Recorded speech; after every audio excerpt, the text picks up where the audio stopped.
wafdigan uu hogaaminayo wasiirka wasaaradda xiriirka golayaasha iyo arrimaha dastuurka jamhuuriyadda Soomaaliya Maxamed Xaaji Aadan Cilmi ee ka mid ka ahaayeen wasiirada wasaaradaha cadaaladda iyo ciyaaraha Boosmira Maxamed Cabdirasaaq Cali Ayaale oo maalintii shalay ahayd gobolka Tugdheer gaar ahaan tuulada Dhakool oo dhanka bari kaga beegan magaalada Burco ku soo dhaweeyay wafdi isugu jira Salaadiin Sino Aqaylo waxgarad deega gobolka Sanaag gaar ahaan Badhan Dhahar Ceelyayo iyo Alaas Qoray ayaa saaka waxa lagu soo dhaweeyay degmada Sheekh ee gobolka Saaxil soo dhaweyntaas oo meeqaamkeedu waa mid aad u sareeyo intaasi kadib waxa kulan la qaatay Salaadiintan waxgaradkan oo qaashin Islaam Xuseen madaxweyne ku-xigeenka Jamhuuriyadda Soomaaliya Cabdiraxmaan Cabdullaahi Ismaaciil Saylici qaar ka mid ah golaha wasiirada iyo mas'uuliyiinta gobolka Saaxil iyo ka degmada wasiiradii wafdigan horkacay wasiirka wasaaradda xiriirka golayaasha iyo arrimaha dastuurka Maxamed Xaaji Aadan Cilmi wasiirka wasaaradda dhalinyarada iyo ciyaaraha Boosmira Maxamed wasiirka wasaaradda cadaaladda Cabdirasaaq Cali Ayaale madaxweyne ku-xigeenka Jamhuuriyadda Soomaaliya ayaa kulankan yareeyo soo dhaweyn halkaas ka jeediyay isagoona u mahadnaqay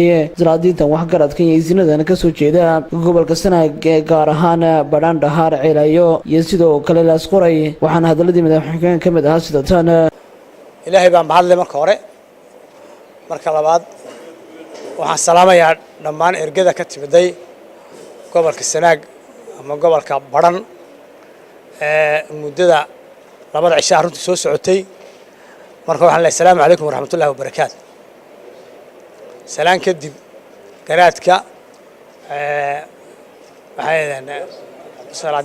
xuqaasha malaaqa dhammaan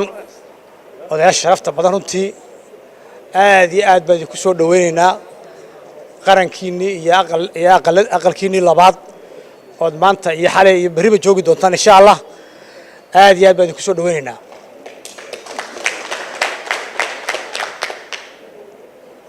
waxaan ku bishaaraynaa in anagu min madaxweyne ilaa ninka qofka hooseeya shacaba diyaar leedin yahay dad iyo dal isku mid aynu nahay baad iyo ogtiin dad isku dhiigaan nahay Soomaaliya hore waxay tiri rag waa laba qaar oo kala gooye maanta inagu waxaan nahay ummadda reer Soomaaliland hadduu galbeed joogay hadduu bari joogo dad isku mid oo laba qaar la kala gooyo ma nahay sidaa darteed kullay tala iyo maartay fadhibo inuu yeelan doonaa insha Allah idinkuna safar dhaba soo marteen iska nasta tala iyo hawl iyo wada iyo maartay iyo arrin waxaan ku yeelan doonaa insha Allah Hargeysa oo nagu hogaamin doona insha Allah madaxweynaha Jamhuuriyadda Soomaaliland Muuse Biixi Cabdi nagu sugayo ayaynu talada iyo fadhiga la sugi doonaa halkan waxa ku diyaar oo jooga wafdigii ka soo kicitimay gobolka Sanaag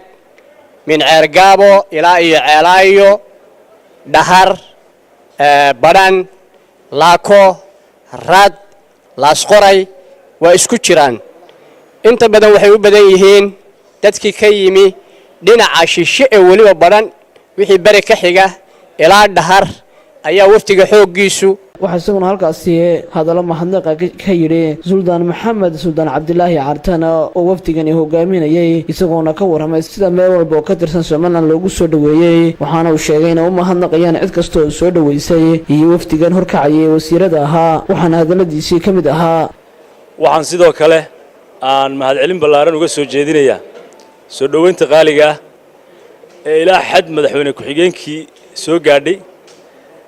sida wasiirku uu sheegayna ilaa Caynaba ilaa shalay soo socotay haddana aan nasiib u yeelanay inaanu madaxweyne ku-xigeenkii nabadgelyo ku soo gaarno Berbera ilaahay baan uga mahad celinaynaa safarka dheer oo ilaahay uu nagu nabad keenay waxaanu kala kulanay runtii soo dhaweyn wanaagsan oo kalgacaltooy ah oo sharaf leh hadda iyo wixii ka dambeeyana waxaan rajaynaynaa sidaa iyo si ka wanaagsan inaanu ku gaarno